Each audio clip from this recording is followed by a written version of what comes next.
નવનીતભાઈનો કાગળ હવે આવ્યો. બગદાણાની ઘટના, નવનીતભાઈની એફઆઈઆર છે મારા હાથમાં. આ એફઆઈઆરમાં નવનીતભાઈ જે છે એ ફરિયાદી છે. હવે એની હું ફરિયાદ વાંચું છું.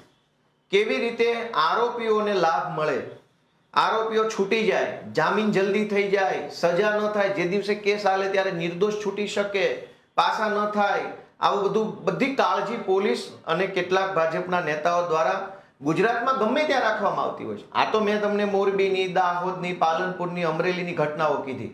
આ બગદાણાની ઘટના. બગદાણાના કિસ્સામાં શું થયું કે આખો સમાજ આવ્યો, સમાજના આગેવાનો, રાજ્યના મંત્રીઓ, કેન્દ્રના મંત્રીઓ, કેબિનેટ મંત્રીઓ, સાંસદો બધા જ આવ્યા. તો અવડા મોટા નેતાઓને પણ ભાજપની સરકાર અને કેટલાક ટોમી અધિકારીઓ છેતરી ગયા, ખુલ્લેઆમ છેતરી ગયા અને આરોપીઓને ડિસ્કાઉન્ટ આપવામાં આવ્યું.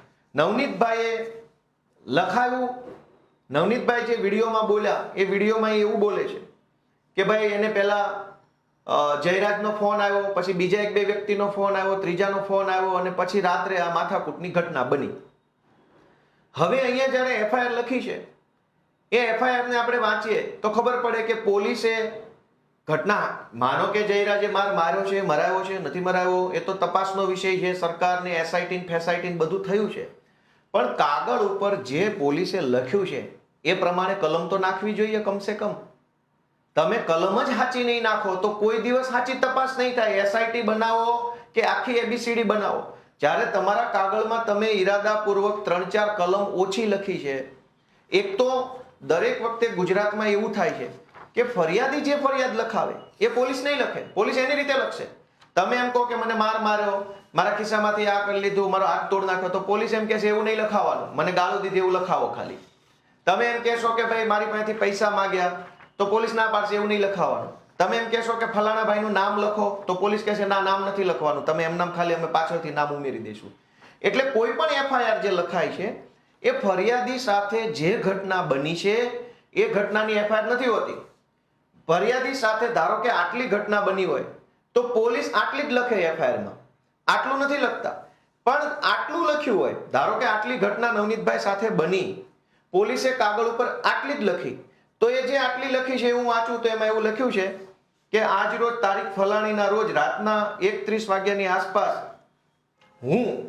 મારા દીકરાનો મને ફોન આવ્યો, એવું લખ્યું છે. નવનીતભાઈને એના દીકરાનો ફોન આવ્યો અને એના દીકરાએ એને એવું કીધું એફઆઈઆર પ્રમાણે. નવનીતભાઈનું કહેવાનું અલગ છે, પણ એફઆઈઆરમાં જે લખ્યું છે એને સાચું માની લઈએ, 100% સાચું, તો પણ કેટલાક ટોમીઓએ આરોપીઓને ડિસ્કાઉન્ટ આપવાનું કામ કર્યું છે. હું એમ માની લઉં કે આ જ સાચું છે. નવનીતભાઈ જે વિડીયોમાં બોલ્યા હશે એ સાચું નથી, આ સાચું છે, તો પણ ભાજપના કેટલાક ટોમી અધિકારીઓએ આરોપીઓને ડિસ્કાઉન્ટ આ ઘટનામાં આપ્યું છે અને સમાજના મંત્રી લેવલના લોકોને તે છેતરી ગયા છે. આમાં એવું લખ્યું છે કે રાત્રે નવનીતભાઈને એના છોકરાનો ફોન આવ્યો અને એને છોકરાએ ફોનમાં એવું કીધું, પપ્પા મારા ટ્રેક્ટરને કોઈ સફેદ ગાડીવાળાએ રોક્યું છે. સફેદ કેવી ગાડી છે,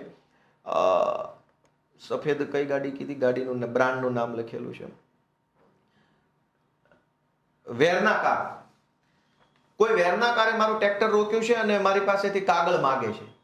એટલે નવનીતભાઈ એનો છોકરો જ્યાં હતો ત્યાં ટુ વ્હીલ લઈને જાય છે, એવું એફઆઈઆરમાં લખ્યું છે. ત્યાં ટુ વ્હીલ લઈને ગયા તો ત્યાં વેરના કાર નથી, પણ એનો છોકરો ઊભો છે, એવું એફઆઈઆરમાં લખ્યું છે. પછી છોકરાને પૂછે છે તો છોકરો એવું કહે છે કે ભાઈ એ વેરના કાર તો અહીંથી આમ જતી રહી. તો નવનીતભાઈ એવું નક્કી કરે છે એફઆઈઆર પ્રમાણે, કેમ કે ઘટના આટલી છે પણ પોલીસે આટલી લખી છે, એ આટલી લખી એની ઉપર ચર્ચા કરીએ. જેથી હું, હવે નવનીતભાઈના શબ્દો છે, જે પોલીસે આટલામાંથી આટલું કર્યું એ શબ્દો, જેથી હું, એના છોકરાએ એવું કીધું કે ભાઈ ગાડી તો અહીંથી નીકળી ગઈ છે, અહીંયા કઈ ગાડી છે નહીં, તો ત્યાર પછી હું એ 4 વ્હીલની પાછળ મારી મોટરસાયકલ લઈને એકલો નીકળેલ.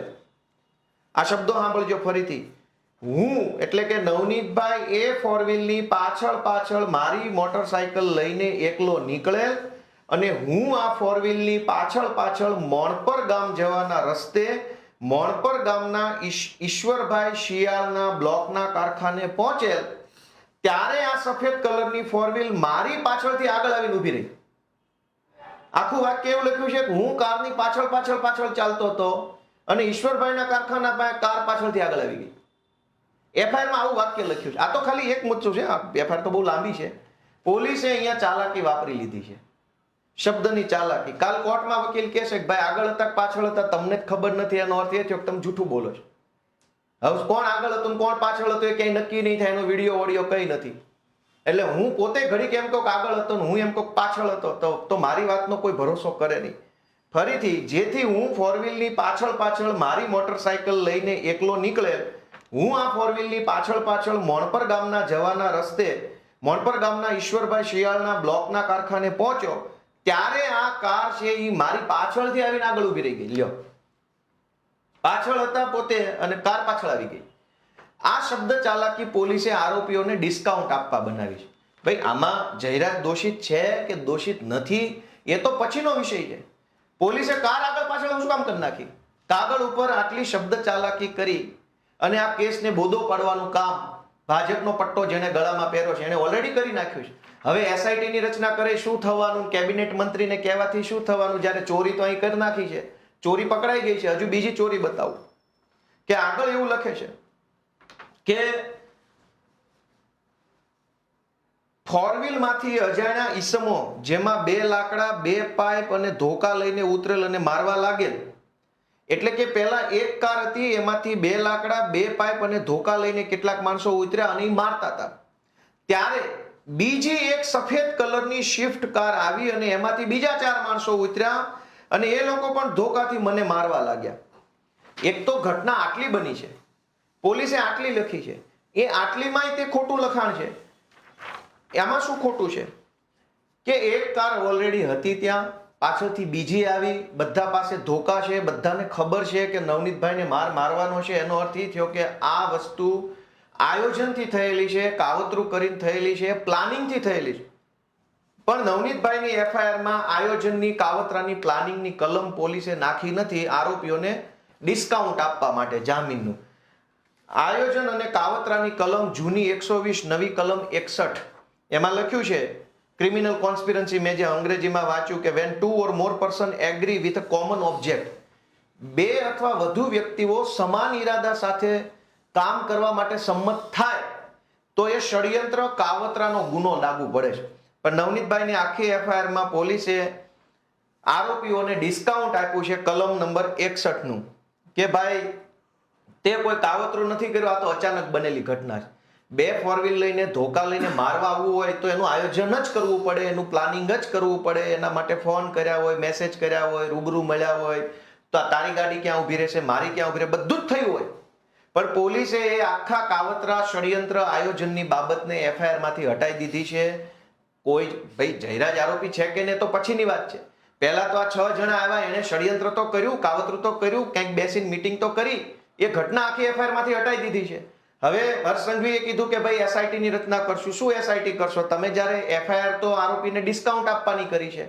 આપણે એમ માની લઈએ કે જે 6 લોકો વિડીયોમાં દેખાય છે એટલા જ ગુનેગાર છે, બીજું કોઈ આમાં ગુનેગાર નથી. તો પણ પોલીસે આરોપીને ડિસ્કાઉન્ટ કેમ આપ્યું?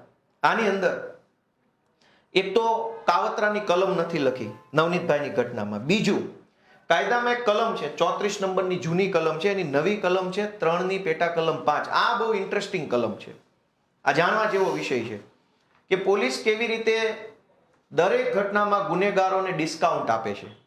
અંગ્રેજીમાં હું વાંચું છું કલમ 3 ની પેટા કલમ 5 એટલે કે 3(5).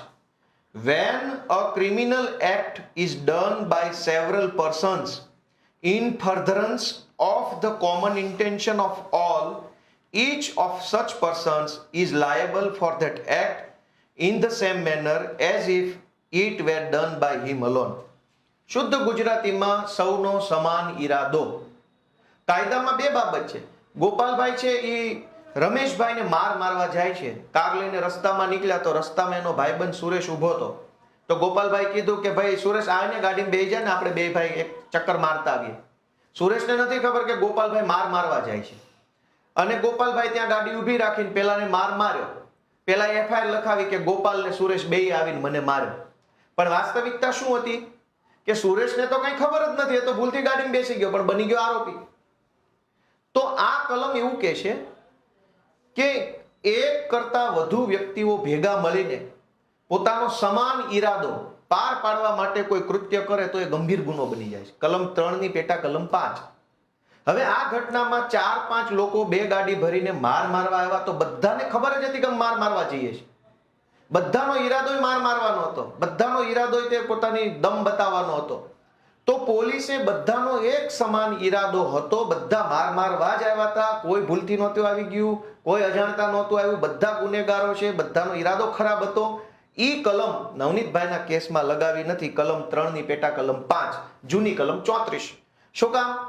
તો કે કોર્ટની અંદર આ કેસ જ્યારે જામીનમાં જાય, સજામાં જાય, ત્યારે આરોપીને ડિસ્કાઉન્ટ મળે કે આવું બધું નથી એટલે આરોપી નિર્દોષ છૂટી જાય.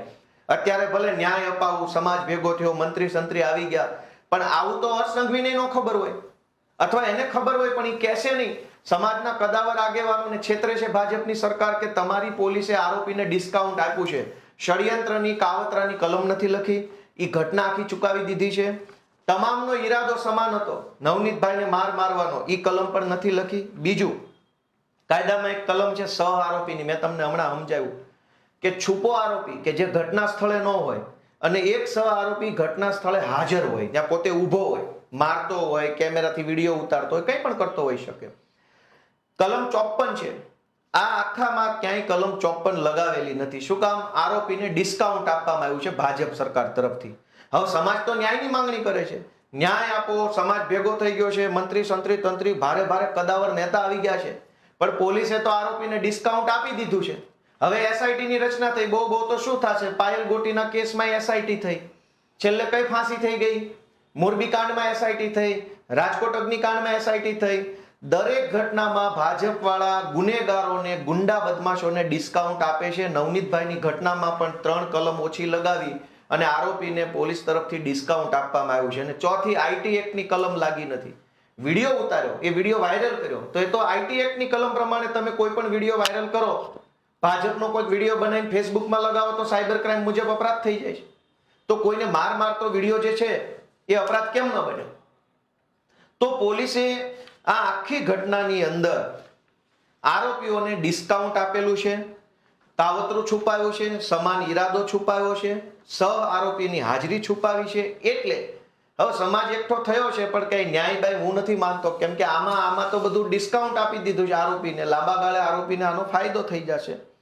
એનાથી આગળ વધીએ કે પોલીસ અને ભાજપ આ બંને ભેગા મળી અને ગુજરાતની કોઈ પણ ઘટનામાં આરોપીઓને ડિસ્કાઉન્ટ આપવાનું કામ કરે છે.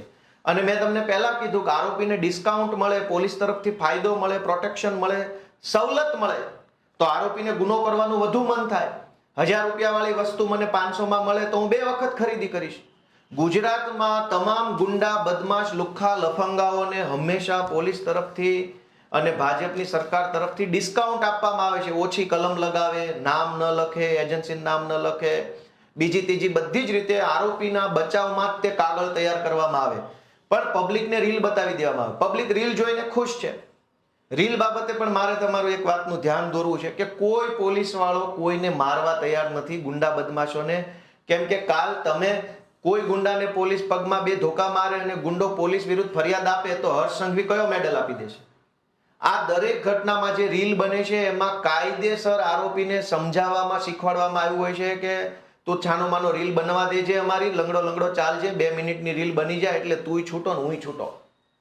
પોલીસ શું કામ આરોપીને મારે છે? પોલીસની ઉપર આરોપીએ ફરિયાદ કરી અને પોલીસ સસ્પેન્ડ થશે મારવાના ગુનામાં, તો કઈ ભાજપની સરકાર મેડલ આપી દેવાની? એટલે આ રીલ છે એ એક પ્રકારનું નાટક છે. કાગળ ઉપર દરેક આરોપીઓને ડિસ્કાઉન્ટ આપવામાં આવે છે, કાગળ ઉપર દરેક આરોપીનો કોર્ટમાં બચાવ થઈ જાય, નિર્દોષ છૂટી જાય, પાસા ન થાય, ગુસ્સીટોક ન થાય, તડીપાર ન થાય, એના માટે પોલીસ પૂરતી કાળજી લઈને એફઆઈઆર લખે છે.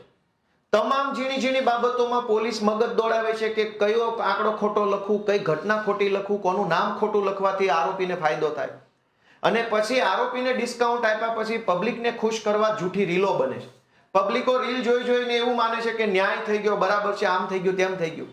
પણ જો રીલ બનાવવાથી ન્યાય થતો હોત તો તમે જુઓ કે ડિસ્કાઉન્ટ આપવાથી શું થાય છે એનું જુઓ. કે જે લોકો ગુનેગારો છે, ગુંડાઓ, બદમાશો, માથાકૂટિયા માણસો છે, એને ખબર છે કે કોઈ માર્યા બાર્યા નથી, આ તો ફાલતુ રીલ બનાવે છે, અંદર તો મજા જ. એટલે તમે સૌથી પહેલા ગુજરાતમાં છાપું વાંચો કે ગુજરાતમાં ગુનાખોરી વધી, 1 વર્ષમાં ક્રિમિનલ કેસમાં 3.44 લાખનો વધારો. શું કામ વધારો? આરોપીને ડિસ્કાઉન્ટ મળે છે, મજા આવે છે, ગુનો કરો એમાં ફાયદો છે, પોલીસ સપોર્ટ કરે, ભાજપ સપોર્ટ કરે, જેલ તંત્ર બધા જ સપોર્ટ કરે છે. એટલે ગુજરાતમાં ગુનાઓનું પ્રમાણ વધ્યું છે. આવું ચોખ્ખું છે. 1 વર્ષમાં 3.44 લાખ ગુનેગારો વધ્યા એટલા માટે કે દરેક ગુનેગારો જે ક્રિમિનલ માઇન્ડના માણસો છે એને ડિસ્કાઉન્ટ આપવામાં આવે છે. બીજું જુઓ કે આ સાયબર ક્રાઇમ 2022 કરતા 2023માં 31% વધારો. શું કામ? કેમ કે ડિસ્કાઉન્ટ આપે છે. સાયબર ક્રાઇમમાં જે લોકો પકડાય એની પાસેથી પૈસા લે અને પોલીસ એની ઓછી કલમ લગાડે, હળવી કલમ લગાડે, રિમાન્ડ ન લે અને કેસ રફે દફે કરી નાખે. એટલે જે સાયબર ક્રાઇમ કરનારો માણસ છે એ એક કેસમાં પકડાય પછી એને ખબર પડી જાય કે હવે તો 10 વાર પકડાતો હોય કોઈ ફરક નહીં પડે, આપણે ફલાણા સાહેબારે ઓળખાણ થઈ ગઈ છે, પૈસા લઈને બધું રફે દફે કરી નાખશે. દરેક કેસમાં ગુનેગારોને ડિસ્કાઉન્ટ આપવામાં આવે છે એટલે ગુનાઓ વધતા જાય છે. આ છાપું વાંચો, ડિસ્કાઉન્ટ કેટલું છે. ગુજરાતમાં 100 દિવસમાં 550 દુષ્કર્મ અને છેડતી. પછી નીચે લખ્યું છે કે 2 થી વધારે દુષ્કર્મ થાય છે અને રોજ સરેરાશની 5 થી વધુ અપહરણની ઘટનાઓ બને છે. શું કામ? કે આ દુષ્કર્મ, છેડતી, અપહરણની ફરિયાદ લખાવવા તમે જાઓ તો પોલીસ હંમેશા ગુનેગારની તરફેણમાં વાત કરે કે એફઆઈઆર નહીં લખાય, આ તમે ખોટા છો, અરજી આપી દો, તપાસ કરશું, જોશું, આમ છે તેમ છે, બાના કાઢે અને ગુનેગારોને ડિસ્કાઉન્ટ આપવામાં આવે છે. અને એટલે ગુનેગારોની હિંમત વધી જાય છે. આ સમાચાર ઉપર ફોકસ કરો ભાઈ. અહીંયા ખૂણામાં અહીં શું લખ્યું છે છાપામાં? આ સમાચારમાં આ જોઈ લો. એમાં એવું લખ્યું છે કે સુરતમાં લોકો કામે જતા પહેલા દીકરીઓને ઘરમાં પૂરી અને દરવાજે તાળા મારે છે. આટલી હદે ગુનેગારોને તો જેલમાં પૂરીને તાળા નથી મારવા પડતા. લોકો એટલી હદે, પોલીસ એટલી હદે ગુનેગારોને છાવરે છે, ગુંડા બદમાશોને એટલો બધો સપોર્ટ આપે છે કે ગુંડાઓની હિંમત એટલી વધી ગઈ છે કે ગમે તે કરો પોલીસ જ અમને બચાવી લે છે. ગુંડાઓને વિશ્વાસ જ પોલીસ ઉપર છે.